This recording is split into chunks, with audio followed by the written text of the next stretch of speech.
Update: Grandpa is punishing my dad. I have the power to stop it, but don't know if I actually want to. Original post, posted June 9, 2024. A 21 female lost my mom when I was 14. Dad remarried when I was 17. My stepmom has a 15-year-old daughter. She and dad had a 3-year-old boy, and now she just gave birth to a little girl. Anyway, I have worked since I was 16 to have some money to buy stuff for myself. When I turned 18, Dad said I was now an adult and should start paying rent. It was only $500, a symbolic amount since he would still cover food and other essentials. I was mad and we fought, but in the end, I accepted, and that was the arrangement until 7 months ago. Dad came to me saying I had 2 months to move out. Stepmom was pregnant, and they would need my room for the baby, which is insane because they both have private offices. My stepmom doesn't even need one since she's been a stay-at-home mom since the birth of my baby brother. Nonetheless, they told me I had to move. By the way, just an addendum, my stepmom and I get along fine.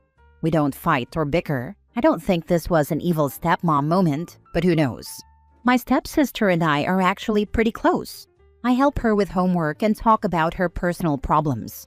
I do love her very much.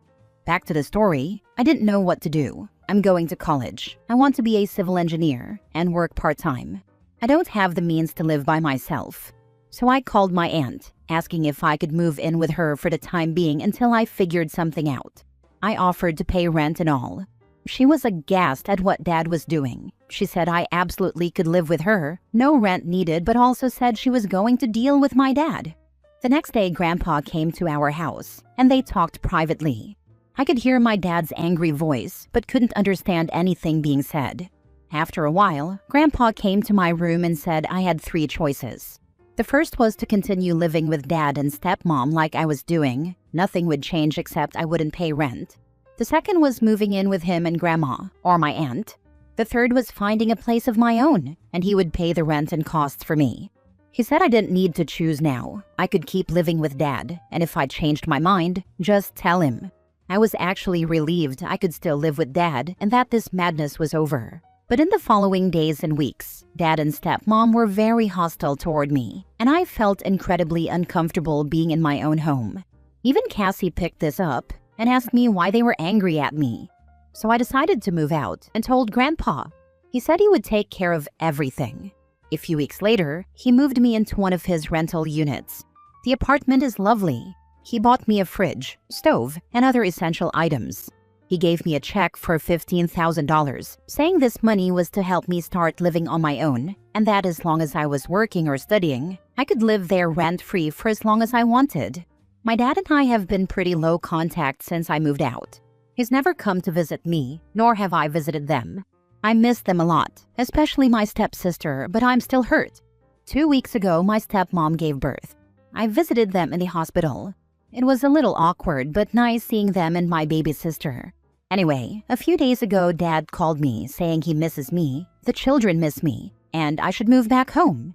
He apologized for asking me to move out, etc., etc. I told him I would think about it. Yesterday, I visited my aunt and was telling her what my dad said, and my cousin laughed a little and said, "I'm sure he does." I asked what he meant, and that's when they told me a lot of, until now, unknown information. Basically, my dad's home is actually my grandpa's, as is my aunt's. Basically, the deal he made with me, he did with all his kids and some grandkids as well. He never wanted any of his family to have to worry about basic stuff like housing and food, etc. When I called my aunt that time, she called Grandpa, who was furious with Dad, not only for kicking me out, but also for charging me rent. That day, he went to my dad's house and tore him a new one, threatening to have him evicted.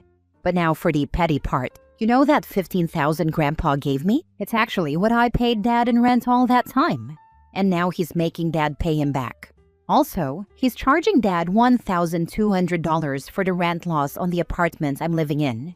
Call me dumb or naive, but until now, I never realized my dad didn't make that much money.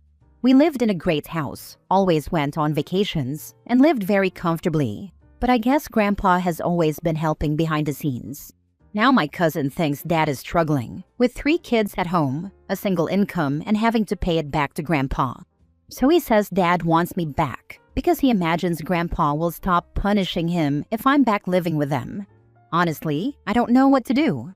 I actually love living on my own these past 6 months, but I really miss them. I miss my siblings. I miss the life we had before all of this, but I don't know if moving back home is the right answer. And also, I'm hurt that the reason he wants me back is money. Honestly, I just wanted to vent. Now for the top advice before reading the updates. Stay right where you are. You can miss them and love them from afar. Go be with your grandfather and your aunt's family. They seem like the real family. Also, try to go see a therapist. Another thing to consider is that dad and stepmom want a free babysitter. With a new baby, every pair of helpful hands is useful, even those of a daughter that is neither wanted nor loved. Your father is an a-hole. Your grandpa sounds lovely.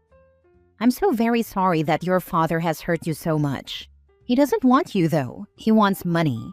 And knowing this is always going to hurt you and chip away at your self-worth. I know it hurts, but going back is not healthy for you. You deserve people in your life who love you unconditionally and want to spend time with you because it's you, without ulterior motives. How about starting new traditions with your aunt and grandparents? They love you and want you around. I wish you all the best. Also, visit your grandparents more.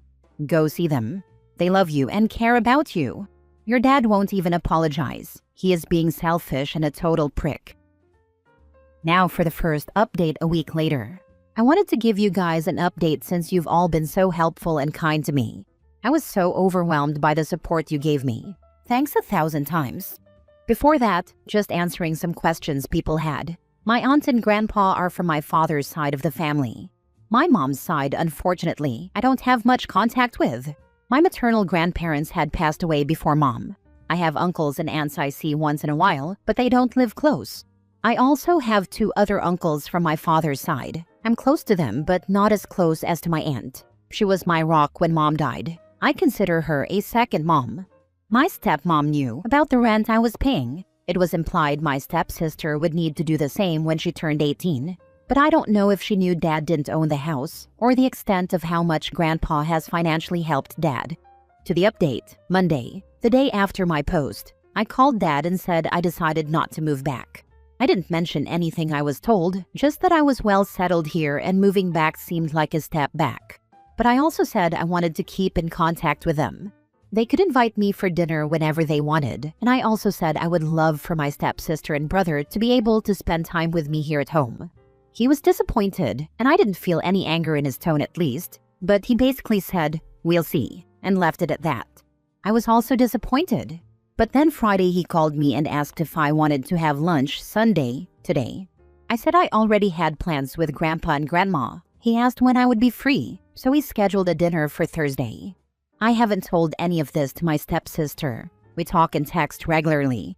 She also hasn't heard them talking about me. But she did say her grandma, her mom's mom, is there to help with the baby and is being incredibly annoying. I laughed at that. I wanted to offer her to sleep over here, but I didn't want to get her excited just for dad to say no, so I'll try to talk with them Thursday. The big update is I've just come back from visiting Grandpa and Grandma. We spent a lovely day together, but I also said I wanted to know everything that was going on. I wasn't a kid anymore, and I felt like I was living in lies. The most important things were what my cousin and aunt told me last week, but there were a few more. Grandpa had been subsidizing quite often our basic needs, like school, healthcare, etc., because dad hasn't had 1 cent saved up, according to Grandpa. Also, my college fund was mainly contributed by him and mom before her passing. I guess that makes sense. I was also dumb not to realize this sooner. He has also set up funds for my baby siblings and also one for my stepsister because he didn't want her to feel excluded or not have the same opportunities as her siblings. This man is incredible. I love him so much. And yes, I'm very lucky. I've seen so many people commenting this, not in a derogatory way, but being very supportive and nice. I know I'm very privileged to have grandparents and family members who can afford and are willing to help me. I hope one day I can help others the way they are helping me. Anyway, I also expressed worries about Dad's financial situation, and he assured me Dad is fine, more than fine. He will have to be less frivolous with money for a while, but he would never let any of his kids or grandkids suffer or be in need of anything. As many of you said, he's trying to teach Dad a lesson. I should have taught him a long time ago. So I'll stay out of it. I don't think I'll tell Dad that I know all of this. I know many of you said to confront him, but I think it's for the best if he continues thinking I'm oblivious. Lastly, we talked about why Dad kicked me out. He didn't have an answer either. I could see he and Grandma were very hurt by what Dad did. He said he asked for an explanation but got none. That's it for now. I'll continue trying to have a relationship with my siblings outside of my dad and stepmom. I'll also try to schedule some weekly dinners with them. I know what you guys said about my father is mostly true, but I need to at least try to have a relationship with him. If not for him, for my siblings and for me. But don't worry, I won't let him hurt me anymore. Second update another week later. There isn't much of an update, but some people messaged me asking about how the dinner went. So, last Thursday I went there after work. Gosh, I missed my siblings so much, and I spent the majority of the time with them. My baby brother is not a baby anymore. He has grown so much. My baby sister is so cute. I could eat her alive. I never want to be apart from them again, no matter what happens. Cassie, I said her name once in my original post by mistake, she's my stepsister, is the only one I maintained regular contact with through calls and texts. She's just an amazing person as well. She knows I didn't move out under the best circumstances, but doesn't know the details or anything about the money. I asked if she wanted to have a sleepover at my house sometime, and she was thrilled. If I hadn't stopped her, she would have started packing that second. My stepmom's mom was still there to help with the baby. And guess where she's staying? In my old bedroom. They transformed it into a guest room, and the baby's room was stepmom's old office because it's closer to the master. Honestly, that hurt a little. I've only met my stepmom's parents a few times. They were always nice to me, but this time, she kept looking at me weird all the time. No matter where I was or where I moved, she was keeping track of me, like she was expecting me to try and steal something. When I was holding the baby, she didn't leave my side. Anyway, apart from that, dinner went as well as you can imagine. A little awkward, but I was glad I could see my siblings and spend a few hours playing with them. At the end, I mentioned Cassie having a sleepover on the weekend. Her grandmother started saying absolutely not. Cassie would not go. But to my surprise, stepmom stopped her. She said if Cassie wanted, I could pick her up Saturday after a soccer practice. For dinner, that was that. When I was leaving, stepmom gave me a really tight hug. So many people were saying how she's just an evil stepmom that I kind of started to believe it. But as I said in my first post, we always had a good relationship. I left very confused and emotional. Saturday afternoon, I picked up Cassie. We watched Inside Out 2. Then we ate shawarma for the first time, which is basically a meat burrito. I don't see the difference. It was so good to spend the day with her. I'm so glad to have her in my life. Sunday, I dropped her off and went inside to see my other siblings. Dad wasn't there. He was out meeting a work friend. Some people asked what my dad does. He's a lawyer. Stepmom used to work for an advertising company, but is now a stay-at-home mom. We have another dinner scheduled for Friday. I don't know if I'll ever find out exactly why they wanted me to move or why they charged me rent. I don't want to touch the subject now because I don't want to jeopardize my relationship with my siblings. So I don't know if I'll have any more updates since things are settling down and it's now just life. But if I find out in the future, I'll update. You guys have been incredible. Thanks so much for all the words of kindness and support you gave me. Talking it out and then reading your replies has helped immensely. I also took people's suggestions and started therapy, and this Friday will be my first session. Third update 2 weeks later. So things blew up a little, and I don't even know where to start. I still haven't processed everything I've been told. Since my last update, things have been normal from my side. I had another dinner with my parents the Friday before last. Stepmom's mom, who I'll call Ebby, meaning evil bitch, spoilers, was still giving me the dirty eye, but I ignored her. I had scheduled dinner with them for last Friday, and I was talking to them about taking my little brother to the park yesterday. But Wednesday, my dad called me asking if I could postpone dinner and instead go to Grandpa's on Saturday because he needed to talk with the whole family. Meanwhile, I had been talking to Cassie, and she's been telling my stepmom, I'll call her Steph, and Abby have been fighting a lot. Well, last Sunday, Steph's father shows up. I'll call him Labby, meaning lying bastard. There's a big fight, and Labby and Abby go back home on Monday. So yesterday afternoon, I go to Grandpa's. My aunt was there as well. Then Dad and Steph arrive with Cassie. Dad was clearly embarrassed. He apologized to me and to my grandparents. Steph apologized to me as well, and Dad gave an explanation/apology/reason for everything that happened in the last few years. Some things I already knew, but Cassie didn't. She was present for the whole thing. So I'll try to tell everything here. I don't know how coherent I'll be, but I hope you can follow me. Years and years ago, Grandpa and a friend started a company. The company was very successful. When Dad was 25, Grandpa sold the company and made a lot of money. So he decided to gift each child a home. He gave his kids $350,000 each, with the promise they would use it to buy homes or pay off their mortgages. Grandpa had seen people lose their homes and didn't want that to happen to his kids. Dad didn't buy a home, however. He actually moved to New York to start his own practice and become a big and successful lawyer.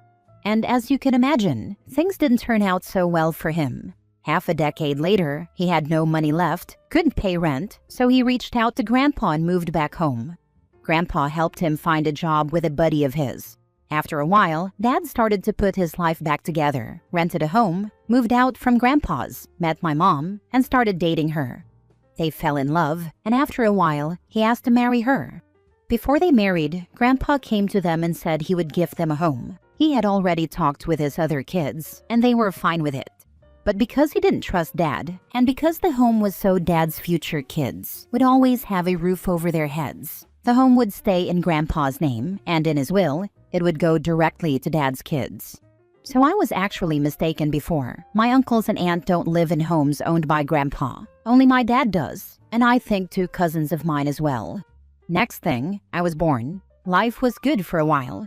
Then Mom passed away. Dad struggled with taking care of me alone. That's when Grandpa started to help financially. A few more years later, Dad met Steph, but Dad was embarrassed about not owning the house and about Grandpa helping him, so he never told Steph any of this. To her, Dad was just a moderately successful lawyer. They married. She became pregnant. She asked if she could become a full-time stay-at-home mom, and Dad was embarrassed to say no. So he told her it was fine. Meanwhile, now with 3 kids, plus a stay-at-home mom wife, Dad was struggling even more. Grandpa was helping more, and Dad's savings were being diminished day by day. Dad admits that he kinda threw Steph under the bus to Grandpa, blaming her for his financial problems so Grandpa would continue helping for the sake of the kids. Now I need to go back a little and talk about Labby and Abby. Just like Steph, they thought Dad was a rich, successful lawyer. And they started saying to Dad how he was spoiling me, how I was going to be irresponsible with money, how I had an easy life, that when Labby was my age, he had to pay rent to his dad, and he did the same with his son, Steph's brother, and how successful they became, never needing anything from anybody, bootstraps, etc., etc., etc. And apparently, that got into Dad's head.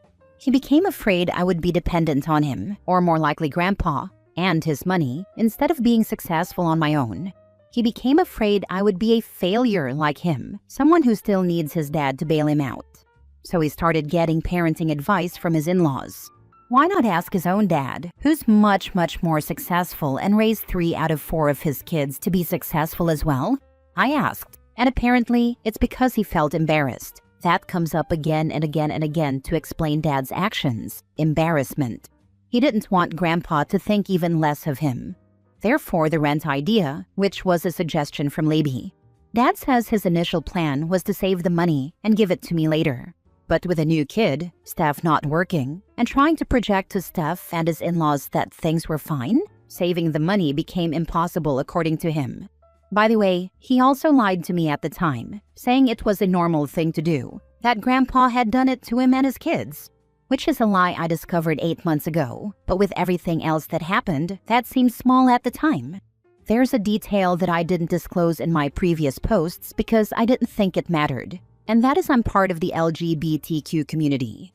I don't hide this fact. In fact, I was already out to my mom before her passing, but it's not something I advertise either. That'll become relevant later. Anyway, continuing, Labi became Dad's confidant, and he started to open up to him about his money troubles. And Labi started to say things like I should move out and things like that to Dad, which he rejected initially. Then Steph became pregnant again, and Dad panicked. That's when Labi and Ebby came to Dad and said they would help him, not only financially, but Ebby would move in with him and Steph after the baby to help out, and even convince Steph to go back to work, since Ebby would be there taking care of the kids. But for that, I needed to move out. Their reason was that the home wouldn't be able to accommodate Ebby, and that it was time I left the nest, etc., etc. So they convinced Dad I needed to move out. Dad didn't tell Steph any of this, keep in mind, only that he thought it was the best for me, and the baby coming was just a great opportunity. According to them, Steph was against this, but Dad pulled the "my daughter I know best" card, so she deferred to him. They told me I needed to move out. I talked about this from my point of view. That day, Grandpa went to my dad's home and they had a huge fight. Not only Dad and Grandpa, but Dad and Steph too. Because it was then that she discovered Dad didn't own the house, Dad had almost no savings, and Dad was dependent on Grandpa. Dad's deal with her parents was still a secret. At this point, I asked Steph why she acted so hostile toward me after that day, so much that it made me feel unwelcome and want to move out. And she looked shocked.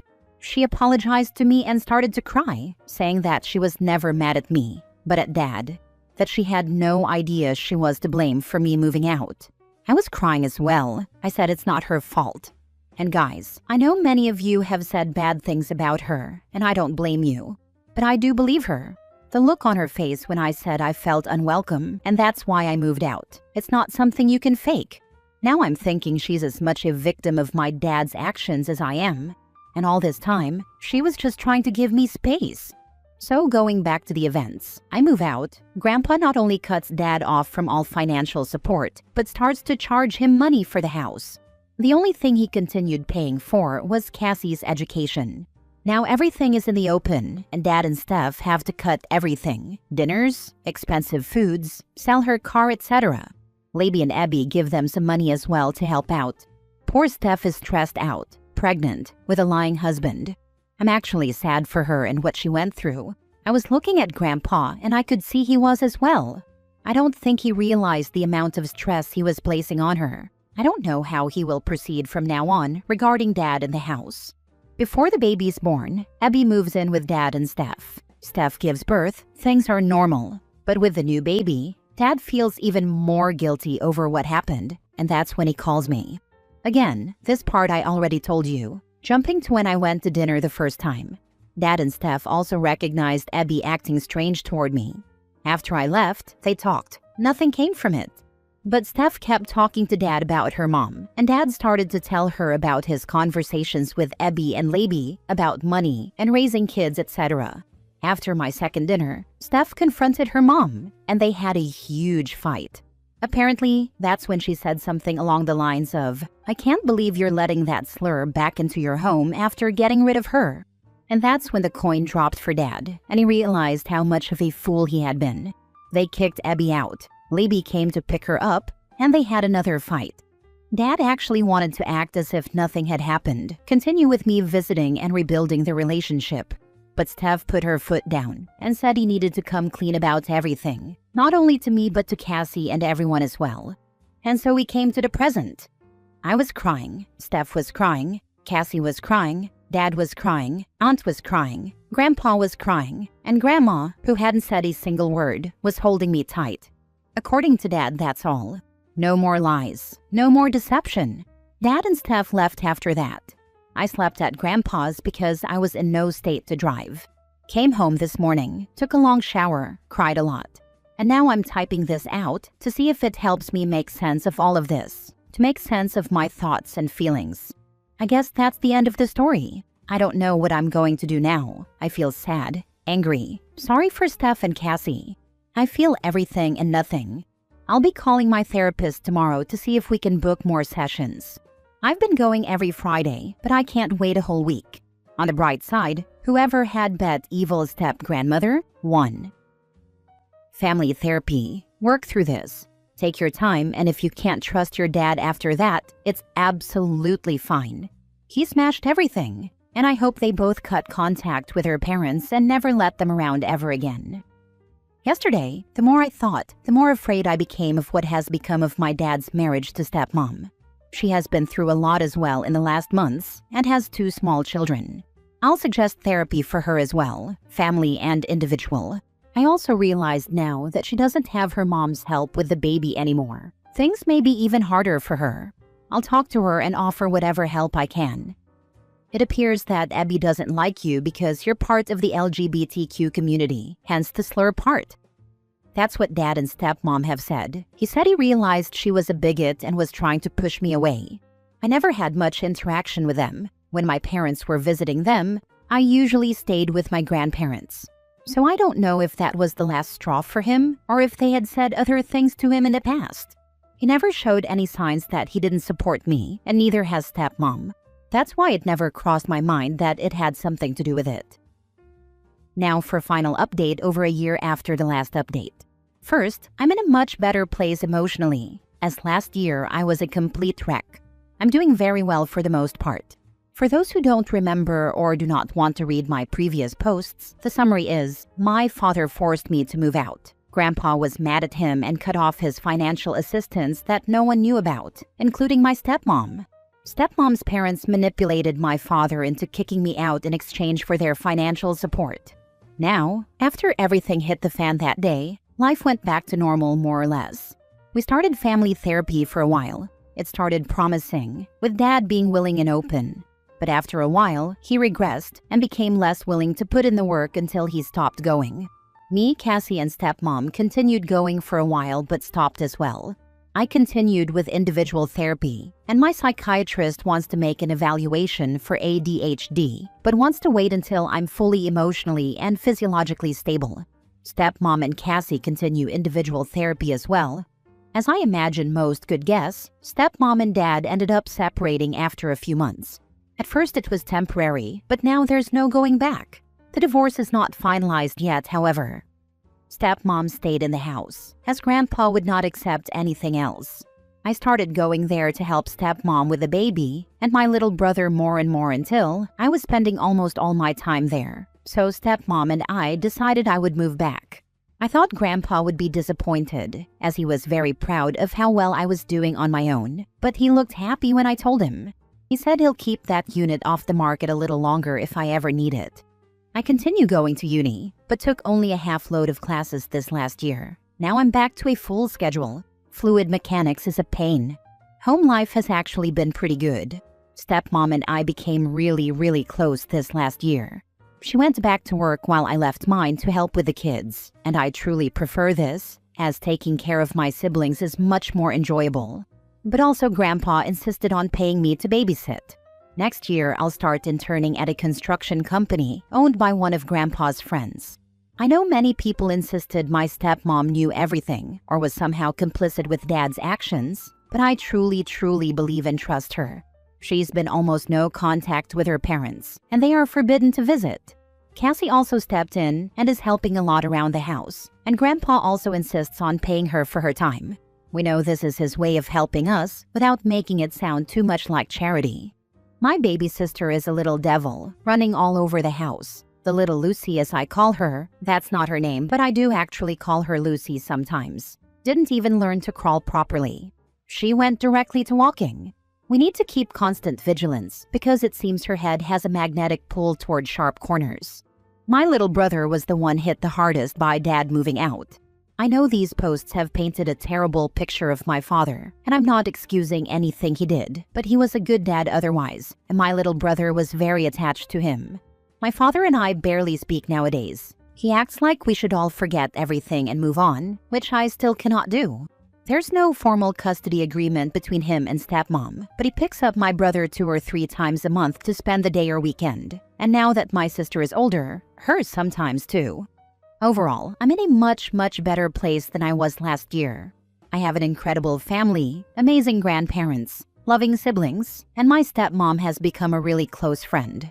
I also know I'm extremely privileged to have a supportive family and system. At no point in all of this have I ever had to worry about having a roof over my head or food on the table. which unfortunately is not everyone's experience in similar situations, as I've been told, sometimes harshly, over private messages.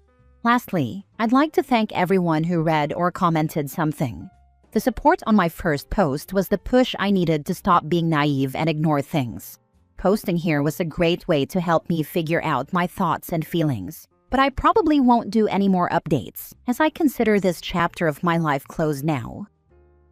Last story. My parents think I'll take care of my disabled brother when they die, but I won't. My parents keep telling me that when they're gone, I'll be the one who takes over looking after my brother. He's 23, severely disabled, and needs round-the-clock care.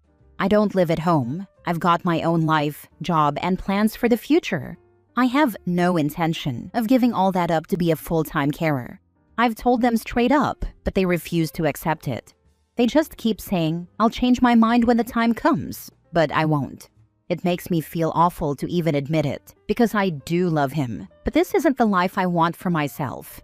I can visit, I can support, but I'm not going to be the one who sacrifices everything. It feels like they don't want to face reality, so they just dump it on me instead. I'm not giving up my life just because my brother happens to be disabled. This isn't my issue just because I was born into this family. You're not your parents' retirement plan, and you're not your brother's safety net. Parents don't get to assign one child as a lifelong carer for another. They need to make a proper care plan with professionals instead of outsourcing their responsibility to you. They are choosing not to prepare a future for your brother after they are gone, or even when they are old. This is not your fault, and you don't need to feel bad for their bad choices. Thanks. I know this rationally, but it's great to get the validation.